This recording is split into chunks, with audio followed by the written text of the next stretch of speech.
Hello everybody, and welcome back to the Eternal Sonata playthrough. Here we are in the Aria Temple, and we're going to be here for a little while, because this place is quite big. And there's a lot going on in here, and there's a lot of somewhat interesting puzzles. Don't ever rush into battle. Basically because a lot of the chests are locked away behind murdering enemies, but you have to fight certain enemies to be able to get them to move to the right location so that you can pick them up.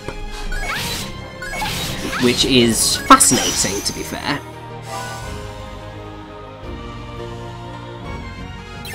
And there are some where they alternate, and it's fascinating. It's like there is going to be one treasure chest in here that I'm pretty sure I'm not going to be able to get, and that was because I couldn't figure out how to get it.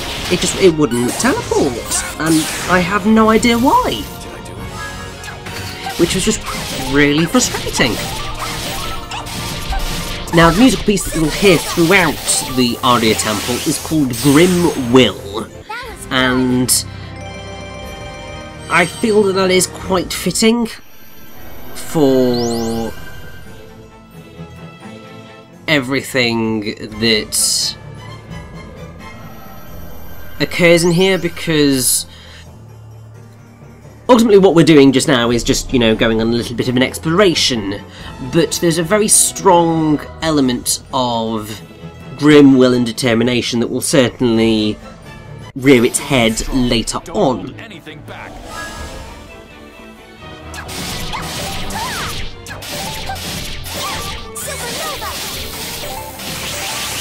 But something that's actually kind of interesting is that in this version of the game, this is the only version of the game that you get into the temple using a key. You don't do that in the PS3 version. And also the whole point of the visit to the Aria Temple to read the Legend of the Astra is only featured in the PS3 release. They didn't include it here for some bizarre reason. I like that they, for the PS3 version, they went and created new scenes in order to improve the narrative, but it does partly make me think, were they a little bit time constrained to leave some of these out when they made the 360 version, or did they finish it and think, oh, we maybe could have done that there, that there, that there, that there, but there's not enough time to put it in, therefore when we do the PS3 version we'll put it in then. Not sure, but either way, it's a fascinating little bit of information. And since, you know, we're not going to get that Legend of the Astra, I might as well read you a bit of it. So, forget not from whence the true light gleams, not from the noonday sun, nor from the moon that pierces the night. Only light from the heart can truly illuminate the darkness. If those without hearts run rampant, this world will become a land of everlasting darkness. And that's quite a lovely thing.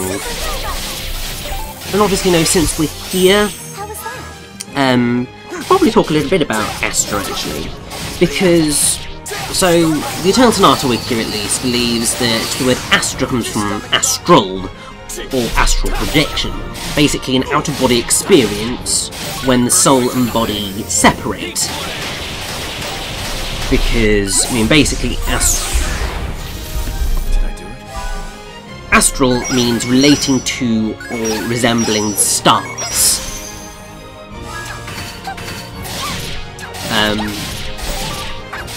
And also relates to a supposed non-physical realm of existence to which various psychic and paranormal phenomena are ascribed, and in which the physical human body is said to have a counterpart. So you'll hear a lot about astral stuff. And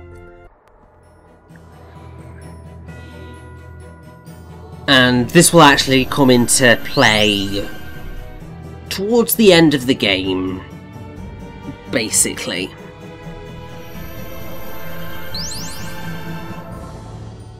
Obviously, Kingdom Hearts has a similar concept of hearts and bodies.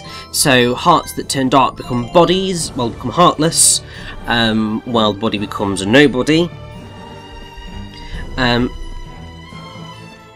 And also the concept of the Astra obviously is much more fully developed in the PS3 version of the game. In this one, Astra is only mentioned in that one flashback scene with Solfege and Polka, and then twice in the ending, although apparently a bit that you're going to see is actually exclusive to the 360 version, which I didn't know about. They probably thought the ending was a bit too long, which it is. And yeah, in the PS3 version, Frederick discusses Astras while speaking to a separate character in part of the closing credits.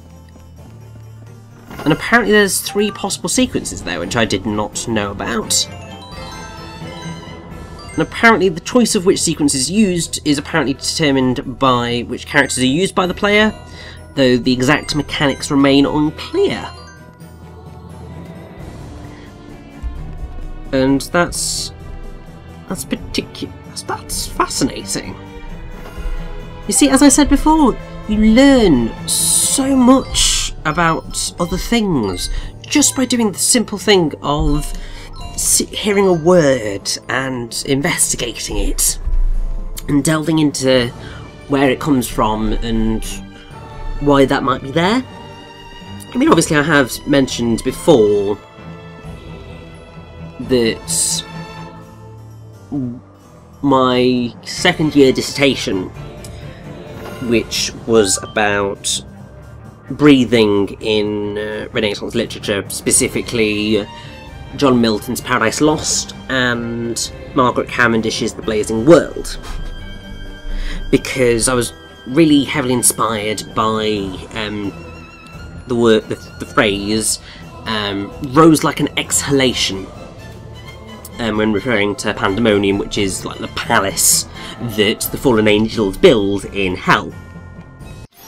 And that just fascinated me. It was just a phrase that I really liked. And my supervisor at the time kind of said, well, why don't you have a look into that? And so what I ended up going as a route to was, yeah, looking at exhaling and breathing in that period. And because Margaret Cavendish was essentially, she was the first science fiction writer in a way, because The Blazing World is like so it tells the fictional story of a woman who ends up in this alternate universe called this alternate world called the Blazing World, which she gets to by crossing over the North Pole or something like that. And it's got lots of scientific treatises, effectively. It espouses her scientific thoughts. Because she was a woman very interested in science, not necessarily quite accurate in it, but she railed against the masculine realm of science. And what's quite fascinating is that it was during the period where what was science, i.e. natural philosophy, which included the likes of alchemy and all that jazz, became much more recognised as being science, and became more what we know today as the sciences. And whilst they were writing The Blazing World and Paradise Lost, because they came out within a few years of each other, I believe it was 66 and 60, so 1666 and 1667, I think. Might be slightly off in those dates. But there was also experiments into breathing, so there were like the first vacuum chamber was created in that period, And I mean, particularly for Margaret Cavendish, she would have been fascinated by that sort of stuff. And I suspect Milton would have been as well, because while he was a much more religious man, obviously he wrote Paradise Lost, which is obviously meant to be an entire thing. It's a retelling of the fall of man, and it's meant to be very pious, and overall it is, but there's a lot of other stuff going on in it. But yes, that was all going on at the time, and then obviously you have the whole thing of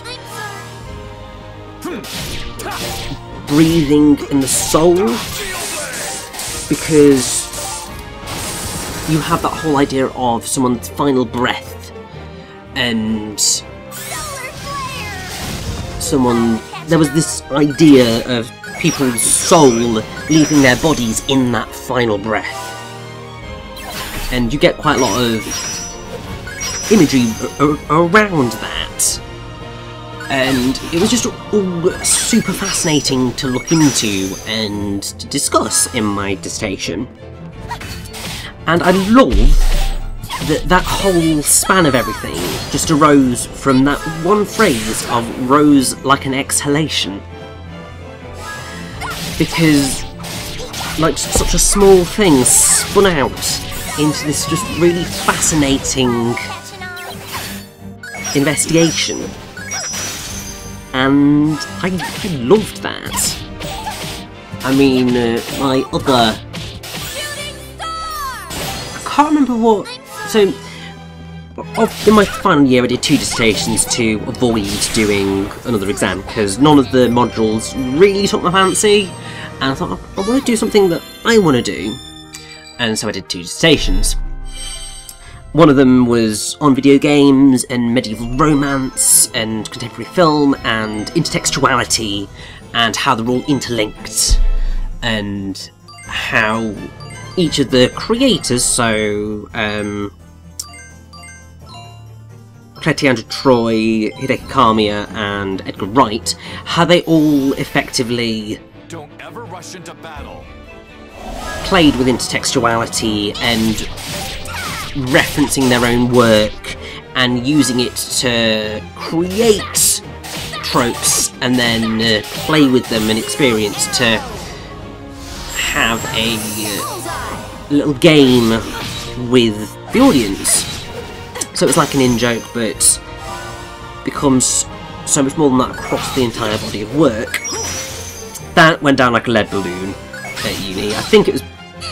Partially it might have been the way it was written, I maybe didn't argue myself a case very well, but then also it was Cambridge, and yeah, they're slightly snobbish when it comes to anything outside of the canon. Because initially I wanted to write a dissertation on the writings of Isaac Asimov, but it was just like, no, there's nobody in the faculty who will be able to supervise you for that, so yeah, don't do that. And it's like, right. So that's what I ended up with. My other one was on Arthur Miller, who wrote Death of Salesman, All My Sons,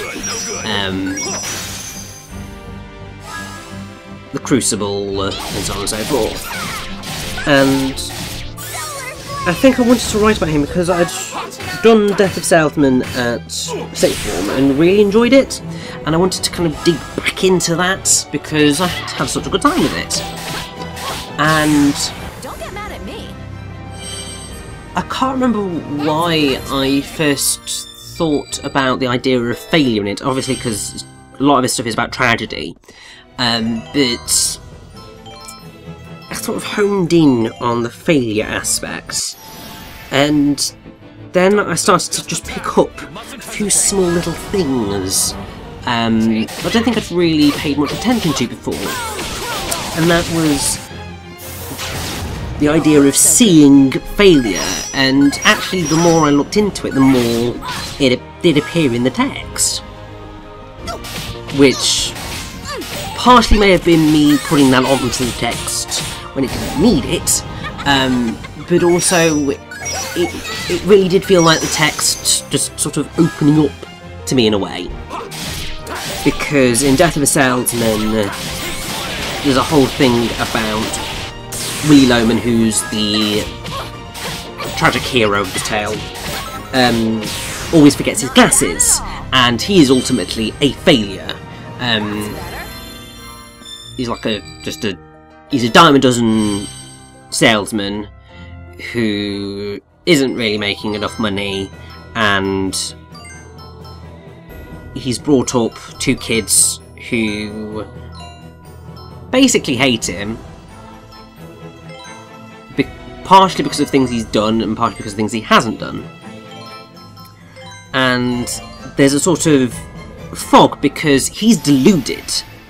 He believes he can be successful, he can achieve the American dream, but he can't because he's failed. And he can't see it, and obviously the fact that he can't see much anyway because he needs glasses but he forgets them. But also, so you've got that sort of duality and dual levels with the idea of the glasses. And annoyingly, that wasn't something I brought up in my dissertation, because it was only after I'd seen the play live that all of a sudden I was just like, wait a minute, that would have been good. Got it in the actual dissertation, but that's that. But then it sort of carried through because you had Arthur Miller's only attempt at a novel. That was all about glasses and slightly dodgy book called Focus, basically about a guy who works in an office who basically starts to struggle to see, but refuses to get glasses because they make him look Jewish. It makes slightly more sense in context because it's set during the time when America was very anti-Semitic. And so obviously he's terrified of getting glasses and he's basically forced to get them, and then everyone starts treating him differently, all because of whether he can see or not. And you've got the whole thing of the perception of success and failure and all of that. And then you had the other side of whether, because most of Arthur Miller's work is they're plays, and so you had his first Broadway show, which was called The Man Who Had All the Luck, and it flopped. It did so badly, as did Focus actually. But then you have All My Sons and Death of a Salesman, which were major successes and really brought Arthur Miller into the big time. And so there's that whole idea of the text speaking about failure, but then you have the external force of, is it a failure or not? So some of the things were a success in talking about failure, others were a failure, but still managed to talk about failure well. And obviously that's sort of running round and round and round and round and round, but I hope you sort of get where I was coming from. But that too just sprouted from a small little seed into this beautiful idea about seeing failure. And that was just a lot of fun. Came at I wrote the first draft during a really awful time, because it was just after my granddad had passed away. So that first draft was pretty dire, all things considered. All right, let's keep moving forward. But from that base I was able to turn it into a decent 2-1 dissertation, which I was quite happy with. And thankfully that has made me get through the majority of this part. So I should probably actually talk about what's happened here.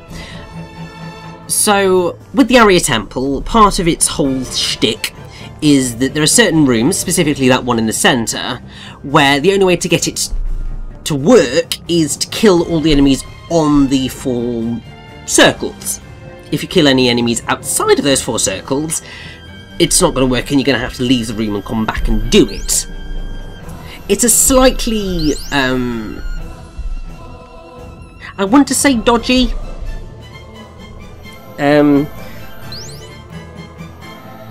puzzle, but I suppose it's very much a case of trial and error.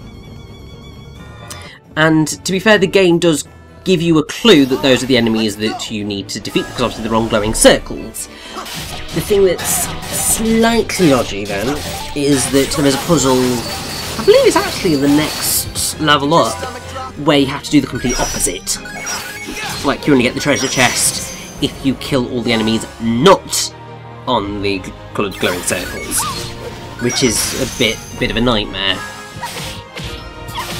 So yeah, so that's basically what occurred there, and I got so confused. So very, very confused when this was taking place, because I was just like, what's happened? Yeah, it was interesting. Definitely an interesting time, anyway.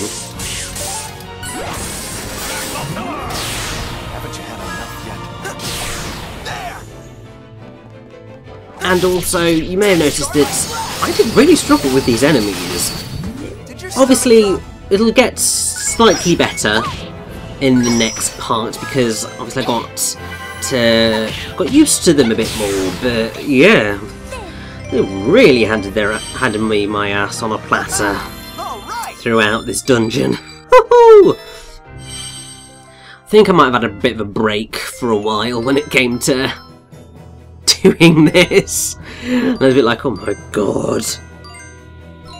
But it's fine, because everyone's slowly but surely getting on the same level, and once we kill all those 4 enemies, a nice golden pole appears, and that means that we can get up to the next level and continue the dungeon, and that's exactly what we are going to do. As soon as I can get on the damn thing.